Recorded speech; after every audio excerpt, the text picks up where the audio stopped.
The number one potential killers are parents. You know what it says in the good book? It says, raise your child in the way they should go, not in the way you want them to go. Hello and welcome back to the Alex Withrow Show. Today I have a very special guest who has been a life coach to celebrities and multimillionaires throughout the United States. He also is what I would consider an expert on finding your purpose. He has a new book coming out later this year. Roberto Hernandez, great to have you here. It's a pleasure. Great to be here. So I'm interested to talk about this. Typically, I think in our culture, when we think of people who are rich or famous, we think they've got it all figured out. So what do you see on the other side of riches and fortune? Why do they need a life coach? Right. Well, when I had the opportunity to speak to people who were well off, I would be very intimidated and sometimes even starstruck. Really? Yes, because what do I have to share with somebody in this position? And I believe God had to help me rearrange my thinking. And one of the ways he did that was, thank God that I was under Dr. Miles Monroe for a while. And Miles Monroe taught us something that changed my life. He said, being successful in the wrong assignment equates to failure. And when I took a hold of that passage and that quote and made it mine, it gave me an audacity, a confidence, and an authority to speak to people from all walks of life. Because guess what? Nobody's really better than anybody. We're just different. And the truth be told, that a lot of things that look like they shine, not everything that glitters is gold. Not everything that shines is gold. And I like to say, not everything that hops is a rabbit. Frogs hop too. Right. So in other words, don't believe the hype. If you really have a message, you have to believe in yourself so much that you have to be willing to show up in front of whoever is in front of you, whoever is part of that audience, no matter where they are in their life, whether they're up here or down here. Your message is very important. So you have to train yourself to get that message across. And the way I did it with people in that caliber was through that quote. It helped me understand, Robert, don't believe the hype, because not everybody who looks successful is really successful, because the real successful people are those who found their significance. So you have something to say. Roll forward, go on. Interesting. So you've just said a lot there, and I want to kind of just roll back a little. So you talked about Dr. Miles Monroe. For people who don't know who that is, and he was your mentor, right?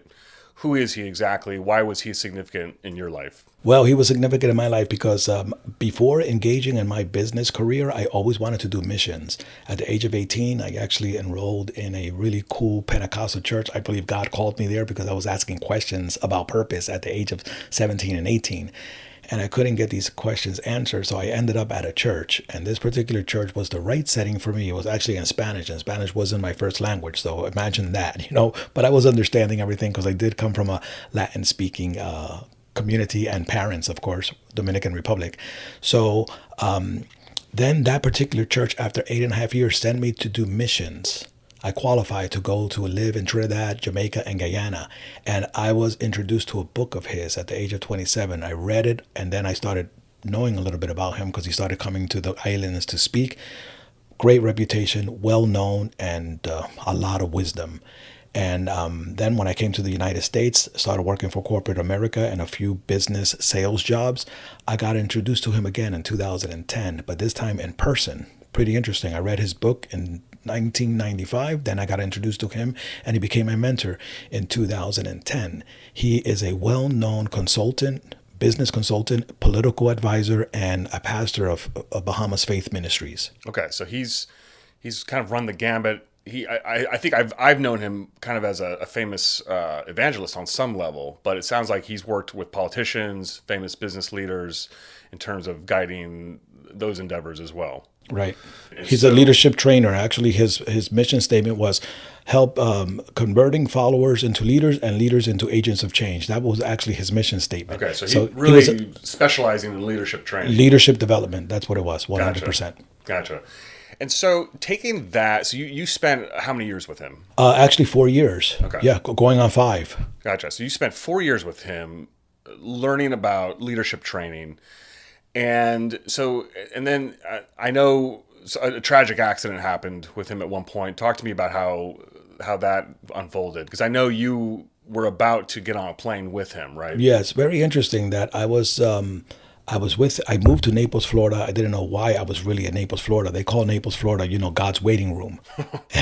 And I was transferred there. I was actually transferred there from, I was promoted there, if you will, from Orlando, Florida to manage a gym. Then I parted ways with that gym and I got involved with a really good friend of mine and a tremendous leader named Trista Sue. I got introduced to her by her husband and I asked her who she was under and she told me Dr. Miles Monroe. And I said, wow. I mean, I felt to be connected with her and to be under her and to help her execute her vision in Naples, Florida. But when I found out who she was under, then I was confirmed. Okay, we're in good hands right here. So I stood in Naples, Florida based on that relationship for a total of 5 years.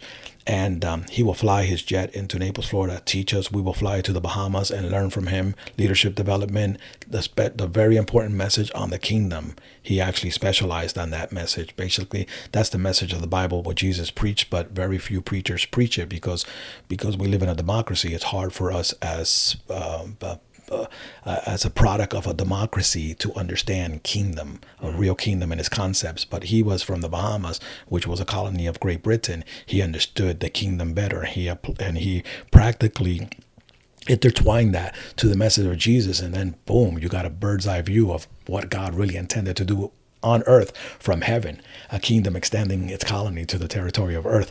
So it was just mind blowing. So we make sure that we got that our perspective washed or brainwashed, if you will, and adjusted our perspective from that point of view. And of course, I needed to stay there for a good while because I was very religious and I needed a lot of renewal to take place in me. And I stood there for a good, nice 5 years with him. And he told me something very interesting. He said, your next lesson is to travel with me for approximately 6 months and see how I influence the politicians and the governors. And he said, would you like to come with me to this trip to Africa coming up soon? And right there and then I made my decision. I pondered, I thought about it, and I said, well, there's a few things that I have going on. I said, not this trip, Dr. Miles Monroe, the next one. And a friend of mine took my place, and that was his last trip. So his plane crashed. Yes. Right after that. Yeah, he went to Africa. He said, you could come to Africa with me, see how I do it. And then from there, you could stay with me in the Bahamas. And from there, we'll go to the leadership conference at Freeport. And you could come in my jet. And I said, not this trip, the next one. Wow. And you survived and his plane crashed. Yeah. That's very Buddy Holly-esque. I don't know if you know that story. I don't know what that is. Very similar story where Neil Sedaka, the singing artist, almost got on the plane with Buddy Holly and then his plane crashed. Really? Yeah. Interesting. So you spent all this time under Dr. Miles Monroe, and he had spent a lot of time working with politicians, business leaders.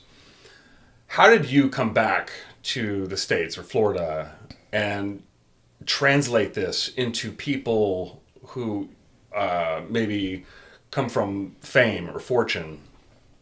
I'm just curious to understand, when they reach out to you, what's going on in their mind? Because I think a lot of people think like, well, if I have a $40 million house, I've got it all together.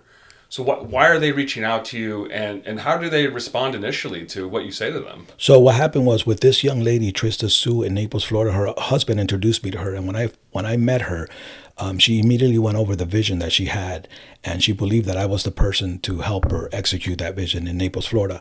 And what she wanted to do, she owned a hotel in Naples, Florida. She wanted to use the conference room, and she said, this is a conference room that we can use to actually get people from the outside, especially business people, and help them find their purpose and teach the message that Dr. Miles Monroe instilled in us, which is the kingdom. And we could do this Sunday after Sunday. And I was excited. We got involved, and the people that were coming were all business people. Mm-hmm. Very few Christians came, and the Christians that did come, they came to get their minds renewed also. But it was pretty interesting because the business people, and especially people who are well off, because Naples is a very affluent area, right, they will come, they will sit down, and the light bulb will go on in their minds and in their hearts. They were like, wow, I understand. This is what I'm supposed to be using my rich platform for, to actually give back. We have self-actualization, right? Which is, Maslow's human hierarchy law. We thought that was the peak of human needs, but then one came after, which is called the self transcendence. Self-transcendence. Yes, So self-transcendence. so Maslow's hierarchy of needs, if for those who aren't familiar, that's a very like MBA business school kind of breakdown, right? So we have base level of just shelter, food, water, and then I guess after that you have there's like 5 different things, right? Right. And some of them revolve around Relationships, family, purpose, love, family, and then self-actualization, I would say, is probably your potential, your purpose. Of Like, wow, I found my potential. This is what I'm supposed to do. I found my purpose. and you're saying there's actually a level above that. Oh, yes, there is. Yes. And what is that exactly? Self-transcendence. It's like, okay, I found my potential. I found my purpose. Now what? Okay. And especially if you're rich, especially if you're very affluent and you have a big platform of success, now what? So there's a lot of successful people who have a lot, but they still feel something else is missing. Remember the young ruler? I have kept your commandments. I have a lot. He was a rich ruler that came to Jesus. I kept your commandments ever since I was young. What else do I lack? So that feeling, what else, that question, what else do I lack? That's the question that needs to be answered. Jesus answered him, sell everything you have and come and follow me. He said he couldn't do it. Interesting. He couldn't do it because his heart was still on his riches, not in transcendence. So are you talking to people and saying, sell everything? And... Not necessarily. Okay. But the thing is, you don't want to tell anybody anything. The truth is they're coming to you with the questions. They already know what your vision is, what you stand for. The first thing you need is a vision. You need a purpose statement. You need a mission. And that's what people are going to be attracted to. So the people that are coming to us is because they heard the message. And they're coming to us because they're asking the question, what else do I lack? What else am I missing? That's the key. The key is to influence them, not to impose upon them, not to assume that they're in a place where they need to give back. That's not good. But if they're asking you the question, now you have ammunition. Because that's one of the things that I have to give my former mentor, Trista Sue, a lot of credit for. She helped because I was imposing on everybody. I thought everybody needed this. But she actually taught me how to calm down, chill out, and wait for people to ask you questions. Yeah. And the truth is, they're supposed to ask us questions because the majority of Jesus' sayings in the Bible is answering questions that people had. Right. And the Bible says, be ready to give an answer regarding the hope that is in you to them who ask you about it. So you got to wait for people to ask you questions. And the way they ask you questions is by first revealing your vision and your purpose. Okay. So I would imagine if somebody's got, is successful in business and they've got a lot of things going for them in their life. I mean, isn't their purpose pretty dialed in at this point? No, not really. Because remember, and that's what gave me the audacity and the confidence and the authority to speak to them. You could be successful in the wrong assignment. Okay. The crazy thing is that I started speaking to people randomly, and all of a sudden I started seeing old men cry. I mean, I felt power. I felt anointed. I felt like, oh my God, this is a moment to minister to somebody. At one time, I was talking to one man, and another person was listening to me, and he started crying. 65-year-old man. And I said, what's going on? He goes, and he was angry. What do you have to tell me? I'm 65 years old. I'm actually a well-known architect. And I actually built this project, and this project. And he named 2 projects that I was very much aware of in Naples, Florida. And this was in Orlando in the park, far away, 3.5 hours away. Look how interesting this is. And the guy had tears in his eyes. And he says, what do you tell me? I said, what's your situation? Because he listened to the conversation that I was having with one individual, and it resonated with him. And he got angry. And by the way, anger is very good because anger tells you you're ready to do something about your empty situation, your empty condition. And what do you have to tell me? I achieved all of this. Now I'm retired. Imagine being retired from something that you were never called to do.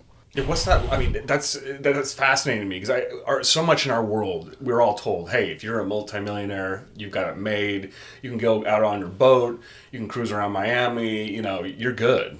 And I mean, it's always fascinating to me when I hear people who work with older people who are at the end of or not the end, but later on in their lives, and they felt like they were sold a lie. And so that's exactly how he felt. Yeah, talk to me about being successful in the wrong thing, because I think I can, in my own life, I know that that's happened to me a few times. I won't get into details, but there are definitely certain ventures and projects that I was successful at, but after a couple of years, I was like, I'm not really into this.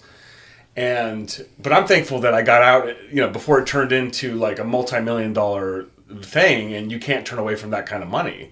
or you're locked into financial commitments. And I think that it seems like that's what happens to some of your clients, where they've gotten locked into financial commitments and this lifestyle, and yet they're dialed into something that they just don't really like. So what happened with this individual was when he told me this, right? And he had tears in his eye and a big regret. I asked him, what have you always wanted to do? This came to me when you were between 8 and 12 years old. And he knew exactly what it was. I took him back to his youth again. Mm-hmm. You know, in your youth, that's when your dreams are alive. So when I coach people who are people who are more advanced in age, I take them back to their youth, because in their youth, their dreams were vivid. It was alive, and they got educated out of it. Yeah. And you know who educated them out of it? Their parents. The number one potential killers are parents. So your parent told you to go to school so you could be rich because they assumed that is the ultimate platform. Right. That is self-actualization. That's where you made it, son. And a lot of people that I met were very suicidal and very, very frustrated. So when I was talking to him, I thought about this passage in the Bible that I always loved, chapter 12, verse 1 of the book of Ecclesiastes. It says, remember your Creator in the days of your youth, lest the days come and the years approach where you say, I no longer have pleasure in this. And then I thought about that verse. I better rephrase it. Remember your Creator and what you were created for in the time of your youth, when your dreams were alive, when your vision was vivid. And don't let unauthorized opinions of other people, including your peers, to educate you out of that, lest you end up somewhere doing something, whether successful or not, where you say, how the heck did I end up here? I have no pleasure in this. Imagine living a life with no pleasure all the way till the end. I don't care how rich you are, man. I don't care how much you have, because life does not consist in the abundance of things that people possess. I have met a lot of people that possess amazing riches, but they have never lived their true self. So you said something really interesting about parents being dream killers. I can very much relate to this. I went through a big struggle in my own family where I had gone through the corporate structure all through my 20s. I jumped from job to job to job to job every 2 years. And I remember in my late 20s, my mom said to me, are you ever going to just settle in somewhere? And I felt like I was living for what she wanted for me. And I just felt lost. I just wasn't or sticking with anything. And then finally I started pursuing a theater career at night while I had a day job. And then at 32, I moved to New York City and started going to acting training full time, much to the chagrin of my family. Now, I think, and even after I was in school for 4 years, you know, I remember my mom saying, "Are you like, okay, you've done this enough? Like, go back to your old job or whatever." And so this idea that parents are imposing something on their kids, and I think it comes from a place of care and they want stability, but for me it always felt like there was like they saw me as an extension of them, almost energetically, or right. And so as an extension of them, they had so much invested, I've had this conversation with many people from different cultures too, where, if you're born in Nigeria, you're only allowed to be a doctor, engineer, or lawyer. Right. So we have these kind of cultural things that are imposed upon us. How does one deal with that? How does one escape that? What they're doing is they want what's good for you, but not what's right for you. Very important. And you said something very important. A lot of them actually selfishly want to live their lives through you. So there's things that they missed out on in life, and now they could probably get back to it and live it through their extension, their children. So this is why I consider myself a self-discovery coach. Self-discover, you have to be self-aware. And self-aware means sometimes you have to be so aware that your enemy comes from your very household. Mm-hmm. I mean, Jesus himself said in chapter 10, verse 34 of the book of Matthew, he says, do not think that I came to bring peace on earth. I came to bring a sword. And he says, 2 shall be against 3 and 3 shall be against 2. And your very foes will be from your very household. Whatever keeps you from fulfilling your potential is considered a foe. And ideas and even good intentions that are not right for you, for where you want to go, You have to rebel against society. You have to rebel against your household to discover yourself. Wow. Self-discovery is the best. Miles Monroe said something very powerful. Wow. And I'm actually, I'm very, it's very interesting what I'm feeling right now talking about him. I'm very thankful that I actually had the opportunity to be under him. He said, self-discovery is the most important discovery in the human experience, because with it comes an awareness, right, of who you are in your creator, what your value is, and how you're supposed to fulfill your personal purpose. Self-discovery is the most important discovery in the human experience. And as a life coach or a self-discovery coach, that's what I'm helping people do. Discover who they are, not imposing what I feel they should be on them. That's unlike their parents. Right. And so this is interesting. And I know pretty much anyone who's going to watch this is going to really resonate a lot. I feel like, and you said something interesting too, that in your youthful years, from ages 8 to 12, that's really when you have the clearest vision for your dreams and your purpose. And would you say that, from what you're telling me, it sounds like finding your purpose and your true mission is not only it's a battle you have to fight, but it seems like it's what you would say is something God really deems serious. Right. And to do it, boy, let me tell you, it says the good book, actually, I have to always refer back to the manual, which is the Bible, not in a religious form either, but as a manual, as a guide to life, to help us understand these principles and these truths so that we could escape the status quo and emerge to our full selves. It says something about offer your body, bring your whole self with you, your whole life as a living sacrifice. Living sacrifice. Living is alive, sacrifice is dead. So there's a paradox there. And then it says, so there's some things that you have to slaughter in your own life when you bring yourself before God. You slaughter your pride, you slaughter procrastination, and you slaughter fear and doubt. And bring that as a living sacrifice. Get rid of all those unauthorized ideas that were programmed inside of you. Slaughter those also. Watch what it says. That you may experience what is God's good, pleasing, and perfect will. The word will there actually means intent. It means you can discover your purpose, but to discover your purpose, you got to scale some things off of your life.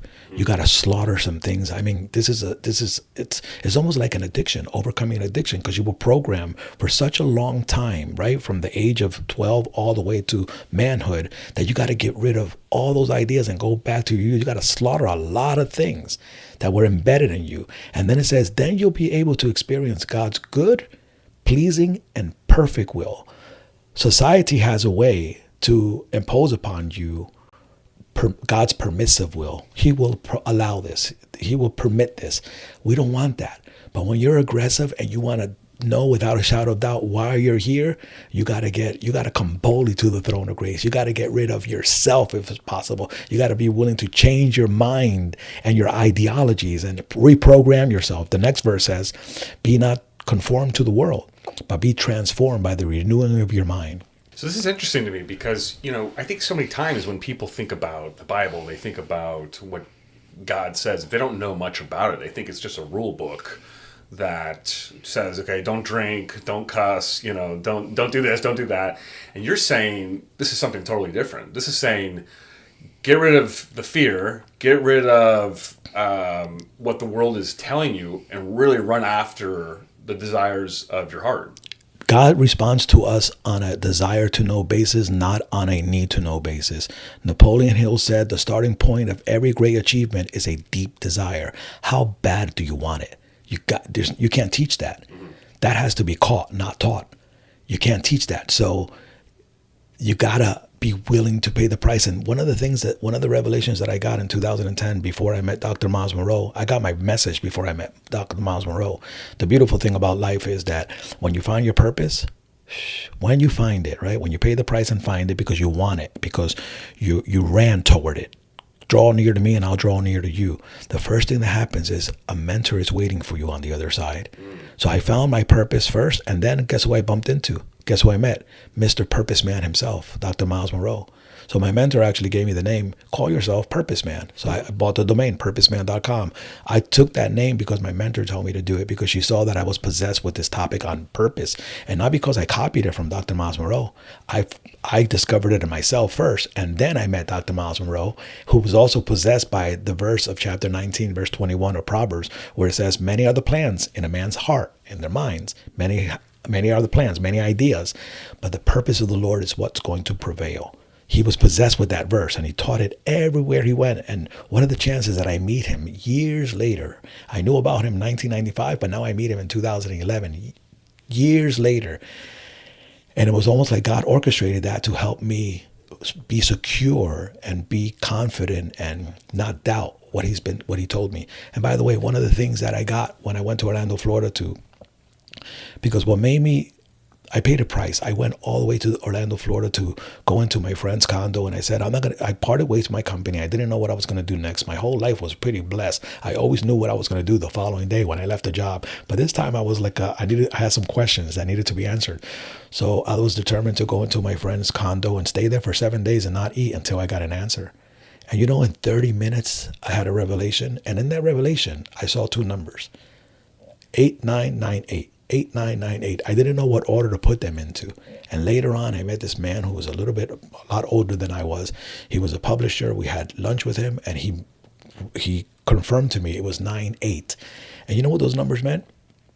98% of society does not find their purpose. And years later, a friend of mine forced me to listen to Napoleon Hill, his book on Outwitting the Devil. And he had the same revelation in 1938. 98% of people drift. They don't know the purpose. And I'm telling you, those numbers are clear. Straight is the path and narrow is the gate that leads to life. And only a few, 2%, find life. Because to find life means to find your purpose, the original intent, the very reason for why you were created. So only 2% of people find their purpose. So far. 98% of the rest of us are floating around. Experimenting. Living haphazardly. Right. Bouncing off the walls. Yep. Trying this, trying that. Get rich quick scams, whatever, everything. Because they think that their purpose is found in their success. Yeah. I heard something interesting the other day from someone very different than you. His name's Dan Bilzerian. And he had a quote. He said, doesn't matter what you do, just make as much money as you can so that you can afford as much freedom as you can for yourself. And it's beautiful, but what are you going to do with that freedom? Right. What are you going to do with it? The most important thing is to find the reason for which you were created. I'm telling you. Yeah. That's the most important thing. I have found a lot of people who were millionaires. Like when I first got this message in Naples, Florida, all of a sudden, some of these people that were attending our meetings will ask to have lunch with me, and I will coach them on a one-to-one basis. And I never seen 89, 85, 90-year-old men crying and living with regret. And boy, let me tell you something. And somebody told me a long time ago, there's only one thing you take with you to the grave, and it's a regret of not having the audacity and the courage to do that very thing that you knew you had to do while you were alive here on earth. Wow, that's powerful. Yeah. Yeah, interesting. So the New York Post just came out with an article about 2 weeks ago, and it said that 7 million men in the United States between the ages of 24 and 54 are out of work, and they're not even looking for work. They have given up. Can you talk to me? I've seen this anecdotally in my own life. I feel like a lot of my own guy friends are struggling in some way to find just their spot in life. I certainly hear it from women. When they talk about trying to find a husband, they finding someone who is really dialed into their passion and purpose seems to be few and far between. What is happening to men? And I know in my own opinion, I think COVID did not help things, and it put a lot of men just on the sideline at home. But what's happening to men in this country right now, where we have these astounding statistics? So this is why this message on purpose is so important. I remember when I was managing the fitness industry for 7 years, and the reason I did so well in that industry was because I was inspiring people to get their bodies in shape. And at the same time, there's always like that purposeful message within in the process. That's why it was fun.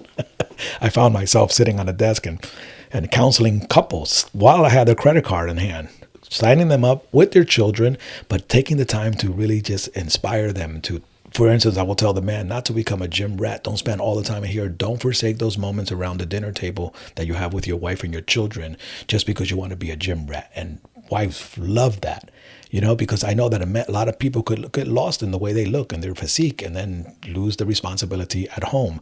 So I will always be purpose driven and instill that in people, even while I was conducting business. With that said, that's why I was able to do it for 7 years. And I could count with my fingers the days that I missed work with the fingers on one hand. For 7 years. You want to know why? Because I was actually living my purpose. I was actually fulfilling my duty or using my gift while I was in a job platform. And that's the key. I always tell people that a job is a phase of education at a company's expense. Even when you're doing a job, let that job line up with what your gift is. Let it line up with what your purpose is, because understand that every job that you get is taking you closer to your ultimate platform. And what is that ultimate platform? Self-transcendence. Woo! And everything that you're doing right now, some people's period is longer than others. Some people find it right away and they're able to do their purpose and their job in one setting. That's powerful.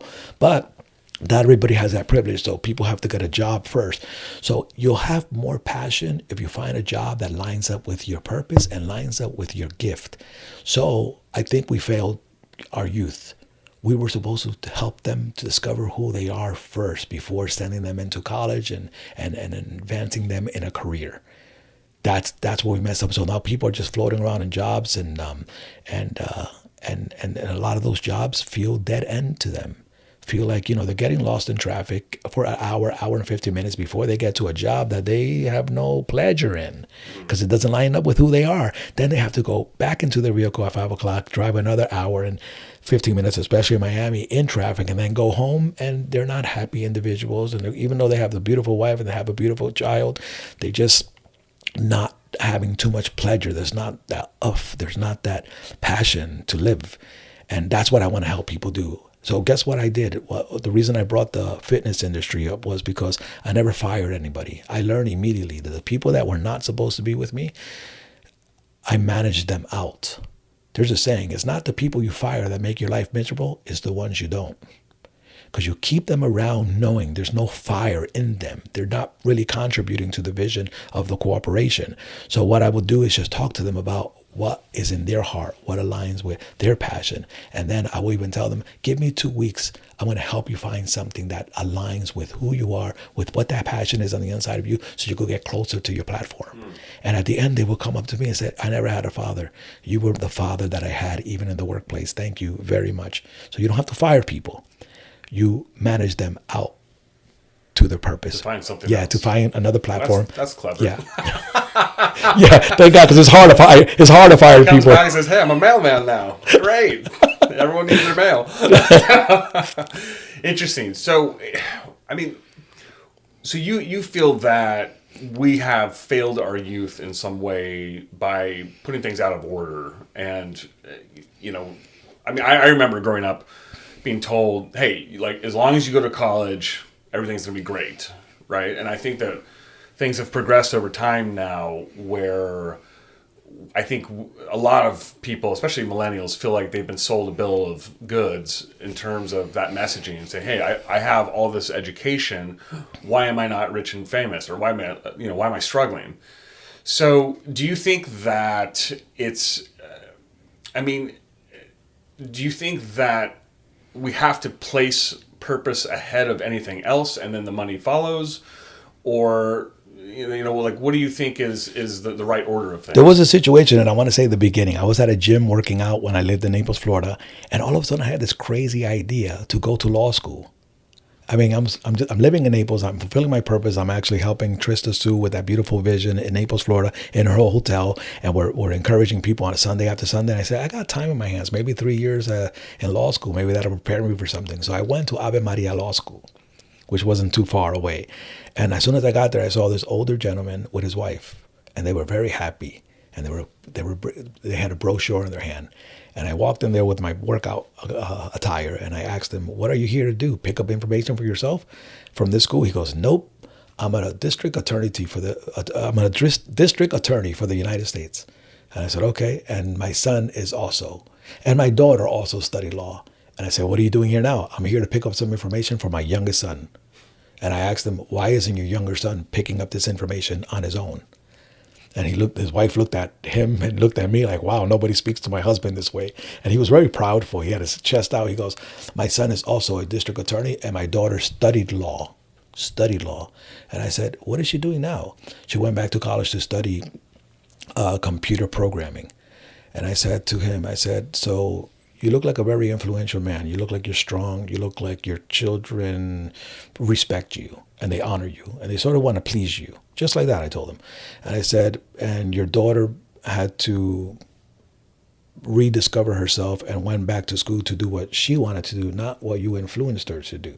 So to a degree, sir, with all due respect, you made her waste 3 years of her life." I'm sure that went over well. Yeah, and I'm looking. This is my passion. This is what I do. And the wife is looking at me a certain way, but I feel that fire to talk to him and put him in his place so he doesn't kill another potential individual in our society. Wow. I'm more concerned about his child than he is at this moment. Right. And I said, "And by the way, your son who's not here picking up this information on his own, be careful that you're not leading him outside of himself. Right. Let me tell you something, sir. He's better off being a passionate musician than a depressed attorney. And you're not helping him right now." Now, this is a Catholic school. This is called Ave Maria, right? I saw a little quote on the wall, and I said, "You know what it says in the good book? It says, raise your child in the way they should go, not in the way you want them to go. And when they get old, when they reach the end of their course, they will not retire from it. They will do it all the way to the end." Your daughter, thank God, she realized and she got out of it immediately. But this son right now, I don't think you're doing him any justice. If he was really passionate about this, he'll be here picking this stuff on his own. And I spoke to him just like that. And then I went my way, and the wife looked at me like, wow, who the heck is this guy? Yeah. Anyways, I got an email. I gave my business card, my purpose business card. And I realized I wasn't there for myself.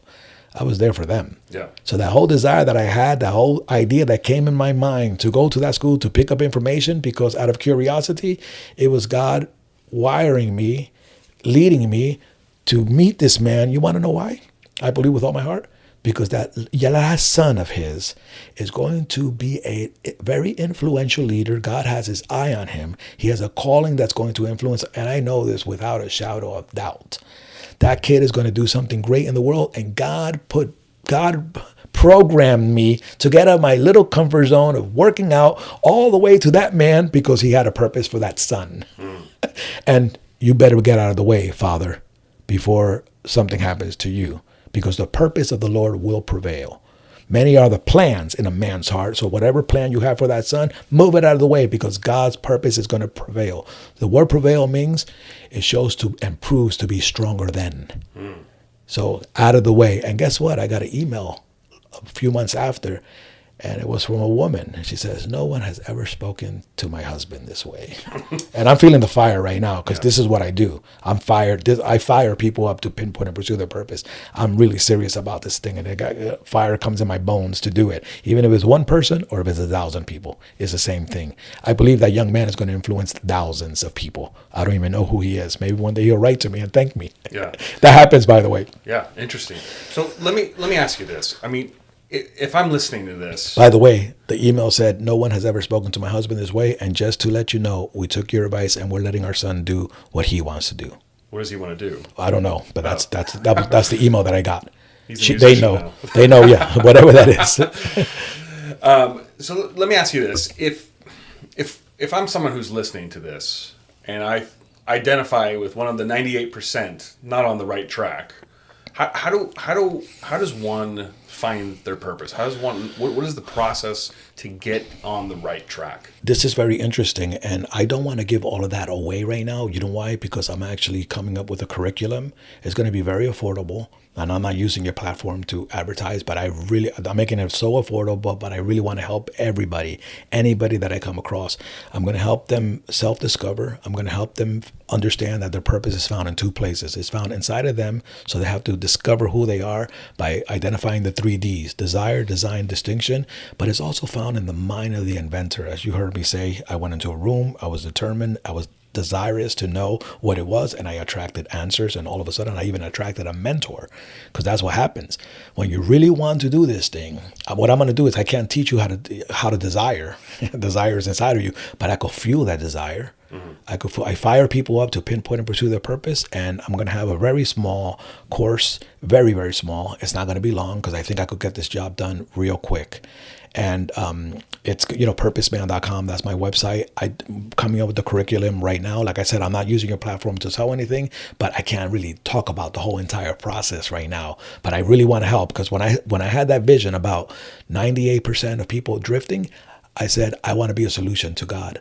I want to make that 2% that found their purpose into 98% that find their purpose. And I think I could do it before I die. Yeah, no, that's great. And you're about to release a book in the coming months, right? Yes. And I remind me what it's called again. Yeah, basically it's about, how to pinpoint your purpose. And it's going to have a lot of stories in there, because I'm learning that one of the ways you really influence people is through stories. A lot of stories with principles that are proven. And of course, we're going to have the principles in there and the questions to ask yourself to find your purpose, and how to implement a vision for your life, how to discover your gift, and how to develop your gift and make it ready for society and to serve it at every opportunity. And it's going to have some stories. I mean, the book was actually done in 2021, but when I looked it over, I said, no, I got to add some stories in here. And there's just a bunch of stories. One of my publishers told me, well, have another book with stories. And I just really felt like, no, I have to confirm all these principles that I'm talking about with stories that really, really relate to the reader and that actually worked. Sure. So it's basically, the book was going to be called, and I'm still thinking about it, Beyond the Hustle, Defining Your Purpose. But let's see, that's the title so far. But I got some publishers telling me the first one should be your brand, Purpose Man, and then a subtitle kind of thing. So I'm thinking about it. But it's in the making right now, and it's going to be released in about 3 weeks. 3 weeks. Yes. Great. So tell me, how would you define your mission statement for yourself? Yeah, so in 2010, when I first got that revelation, I had a mission statement that actually came to me, and it was firing people up to pinpoint and pursue their purpose. Firing people up. And remember, I was determined to fast, not eat anything for 7 days. And in 30 minutes, I got the full revelation. I didn't have to fast. I went out to eat breakfast immediately right afterwards. But I stood there to just ponder on this whole revelation that I had. And I had all the passages in the Bible, because I studied theology all my life from the age of 18 to that moment. And all the passages that talk about purpose from the scriptures came to me like, wow, this is really what people are looking for. So with that mission statement, I sort of like tweaked it a little bit, and I came up with provoking people to pinpoint and pursue their purpose. And the word provoking is very important, because it means to give rise to an emotion and a feeling, and usually one that's unwelcome and one that creates and produces anger in people. And it's very interesting, because a mentor told me a while ago, he said, you are going to ruffle the feathers of a lot of leaders. And after 6 months, they're going to call you back and ask you, could you help me see the way you see? Why do you think that it ruffles feathers to follow your purpose? Because remember, we were talking about people are already programmed in a certain way, and you're telling them the way you're programmed, you're basically demolishing it. And that's what Miles Monroe, to a degree, did when he went to a church and taught a pastor that has thousands of members, and gave them the kingdom. And basically, with the message of the kingdom, he told them to, in a nutshell, what you've been preaching has been off all this entire time. And they're like, how do I go back? How do I re-rent myself? What do I do? And he started with this book. Yeah. So really, when you're talking to people, you're deconstructing their whole paradigm about what they think they should be doing with their life. And that is terrifying. And that is unsettling for most people. Most people don't want to do it because they're afraid of change. Right. So they leave my presence, but then they can't sleep. Right. This happens over and over again. Want to know something very interesting? Do you know that 65-year-old architect that I spoke to in the park that was crying? Do you know what happened that same weekend? I forgot to mention this. Well, I decided to go to a church because I was visiting Orlando, Florida at the time. And this woman stops me. It's a real big church. This woman stops me in the lobby and she says, are you Roberto Hernandez? I said, yes. She says, my husband is here. He's the architect. We want you to sit next to us. And I, first of all, want to thank you from the bottom of my heart. I don't know what you did to him, but he wasn't able to sleep for 3 days. Wow. Because you want to know why? Wives are happy when their husbands are happy. Right. And wives are happy because they know their husbands are miserable even with their jobs. And if they could find themselves and find what they were passionate about all this time, and if I helped, the wives love me.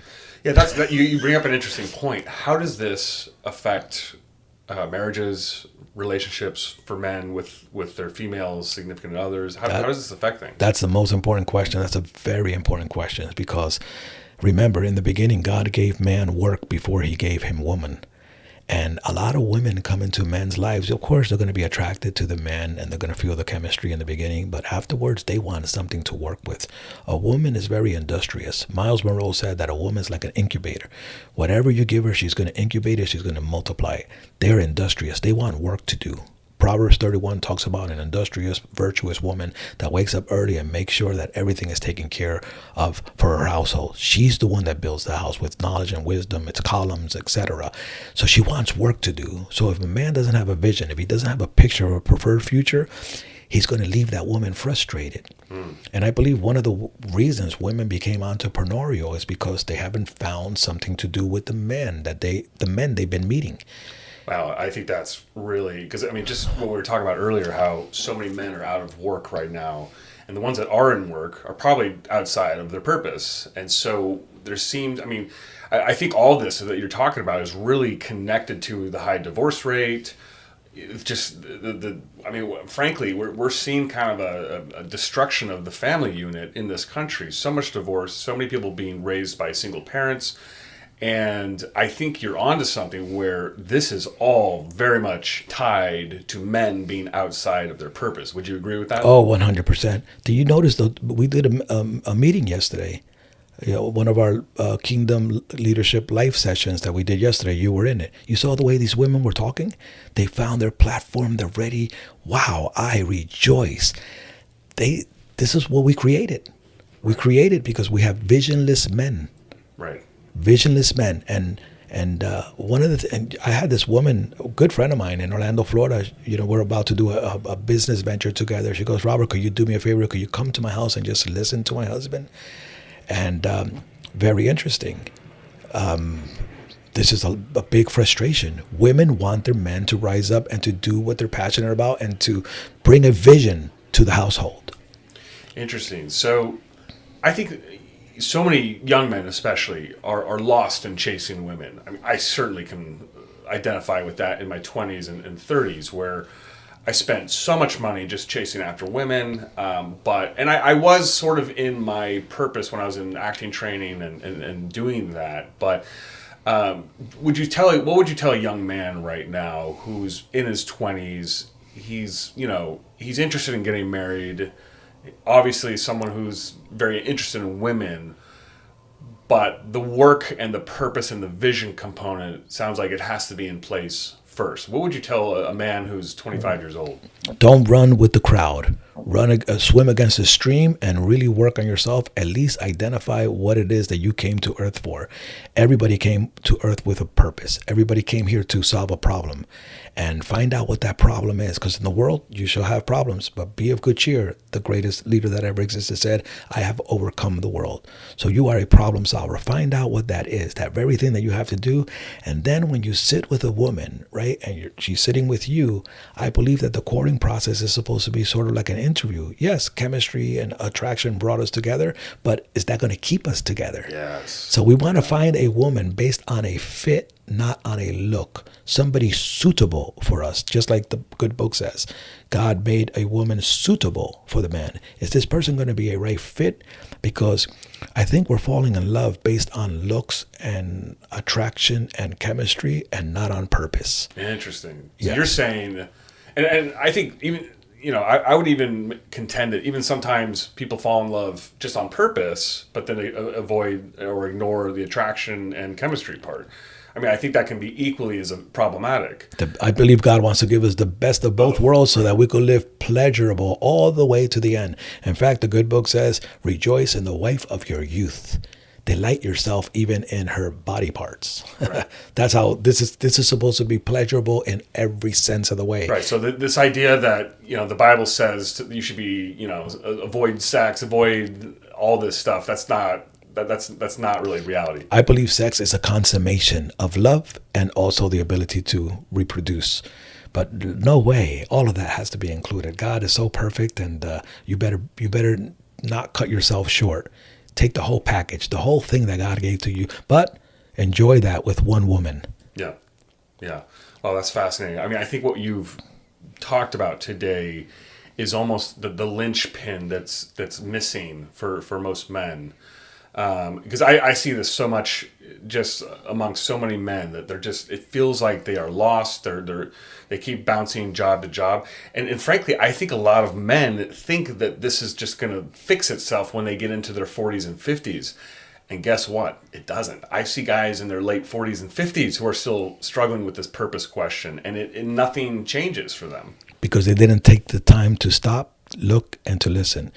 This is what the good book says in the Message translation of Matthew chapter 11, verse 28. It says, are you exhausted? Are you tired? Are you burned out by religion? Because religion is also a form of searching. That's why people jump from religion, from denomination to denomination, because they're searching. He says, come. On one translation will say, follow me. But he says, come, walk with me, work with me, and watch how I do it. I will show you the unforced rhythms of grace. That's what everybody's looking for. The unforced. And he says, I won't lay anything heavy or ill-fitting. See that fit? Ill-fitting on you. In other words, something that it's outside of you, something outside of your purpose. And you shall find rest for your souls. That's that sweet spot.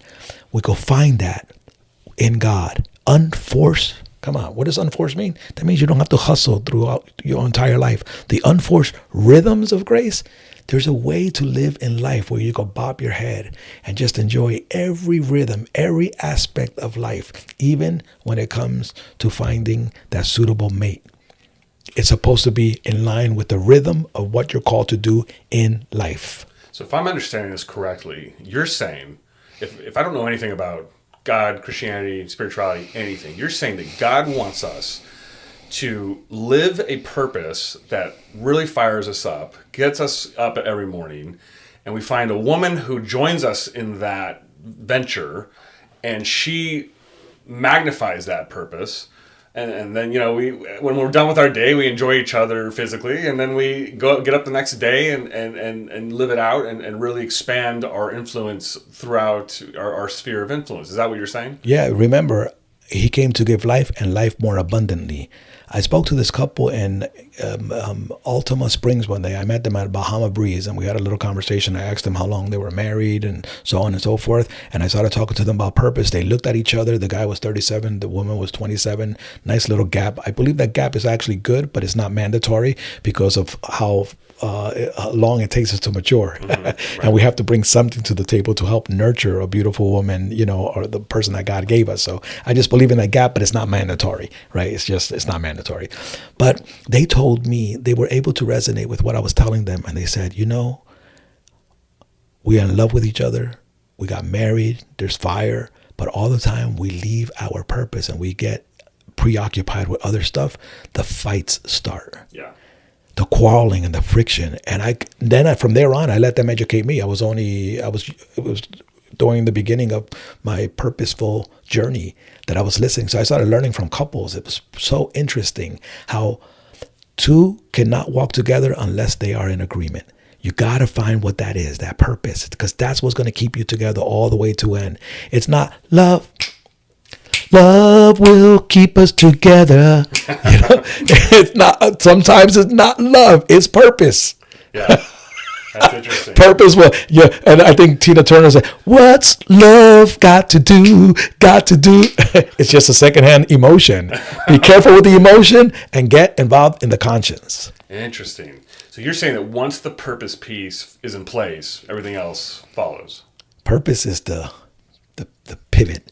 Yeah. Yes, purpose. Remember, even God's influence, your kingdom come, your will, intent, purpose be done on earth, just like it is in heaven. Finding your why is the most important discovery in the human experience. Yeah. And that should come before a woman.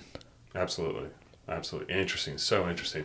Roberto, thank you so much for You're your welcome. time today. This has been great. I'd It's a pleasure. slap your hand, but I don't want to like blow up my whole studio. It's a pleasure. It's great to be here, and I think this is amazing. Thank you very much. Awesome. And Thanks so much for your time. And I'm glad that you're doing this, and I know that this is going to be a platform to just take a whole bunch of people. I see you like a mighty man with a quiver full of a lot of arrows, and helping them, those arrows, putting them on the bow of a mighty man, and shooting them to make sure, holding them accountable to make sure they're going to their bullseye, to their destination. Well, I appreciate that. Do that. I appreciate that. Yes, you're doing that right now, and I'm proud of you. Thank you. You're welcome. I will include all of your information down in the description of this video, and thanks for dropping by. You got it. Thank you for having me.